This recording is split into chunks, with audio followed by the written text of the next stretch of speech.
Objections sustained based on a human world like the USA present-day prologue.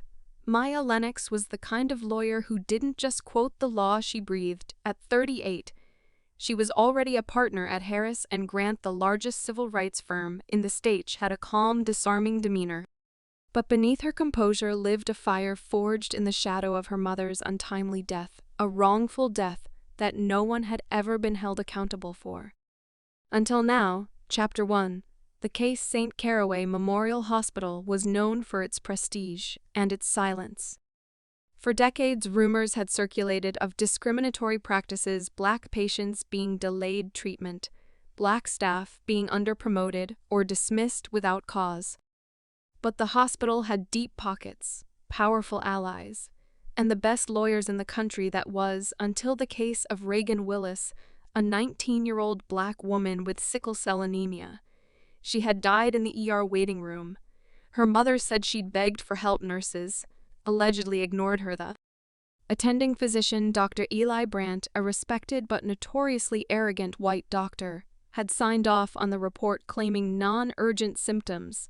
The hospital called it a tragic misunderstanding. Maya called it negligence, discrimination, manslaughter. Chapter 2. The trial. The courtroom was a lion's den, and Maya walked in like she owned it. On the defense, Dr. Brandt and the hospital's legal team, led by Sylvia Penn, a cutthroat litigator known as the Ice Queen of Boston.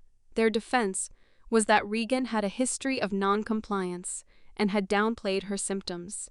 But Maina had done her homework. She called Reagan's high school nurse, who testified Reagan always followed medical protocols. She subpoenaed ER logs showing Reagan had waited over 4 hours despite reporting severe pain, chest tightness, and nausea. She introduced 5 past complaints buried and sealed about Dr. Brandt delaying or dismissing Black patients' symptoms. One had died. Another lost a baby. Still, Dr. Brandt remained smug, untouchable, a giant in a white coat. Until day 4, Chapter 3. The cross-examination. It was Maya's turn to cross-examine Dr. Brandt. He sat confidently in his seat, white hair immaculately styled, hands folded, as if he were waiting to order wine, not answer for a death. Dr. Brandt.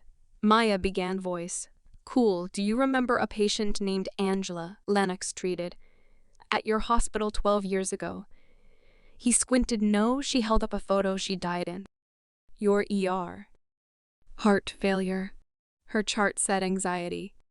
You told her to go home. He froze. That woman. Maya continued, her voice rising just slightly. Was my mother. Gasps echoed in the courtroom. You told her she was being dramatic. You gave her aspirin. And she died on her porch waiting for an ambulance that never came back. Brandt opened his mouth, but nothing came out. Maya stepped closer. You see, I know how Reagan Willis felt. Ivy Bean, the girl crying in a hospital hallway, begging someone to take her seriously. Objection. Penn barked. The judge leaned forward. Overruled. Continue. Maya turned back to the jury. This isn't about one mistake. This is about a pattern, a system, a man who thinks his degree makes him God, but who doesn't even see Black lives as worth saving. Ask yourself, if Reagan had been blonde and named Rachel, would she have died that night? Chapter 4. The verdict. After 5 hours of deliberation, the jury returned. Do you find the defendant, Dr. Eli Brandt, liable in the wrongful death of Reagan Willis? The foreman stood. Yes. Gasps.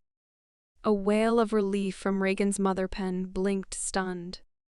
Dr. Brandt sat like a statue, frozen. His face was pale, slack. For once, the white coat didn't protect him. Damages. $15.8 million. A precedent set. Chapter 5. Aftermath. The case made headlines. Black lawyer topples medical Goliath. Maya was flooded with interview requests and speaking engagements. She declined them all. Instead, she started the Lennox Initiative, a non-profit watchdog group for medical discrimination hospitals, rewrote intake protocols. Black medical students cited Maya's trial in their ethics classes. Dr. Brandt lost his license, but Maya didn't celebrate. Not loudly, she just placed a single framed photo of her mother and Reagan Willis on her office desk. 2 faces the world had tried to forget but couldn't anymore. Because Maya made sure of it. Epilogue at a graduation ceremony in Detroit. A young black girl stepped up to the mic to give her speech. She had just graduated medical school. Top of her class, my journey started the day I read about Maya Lennox. She said, "That's when I decided I would become a Dr. ID, become a doctor who listens." In the back of the crowd, Maya smiled, her fire undimmed, her fight far from over.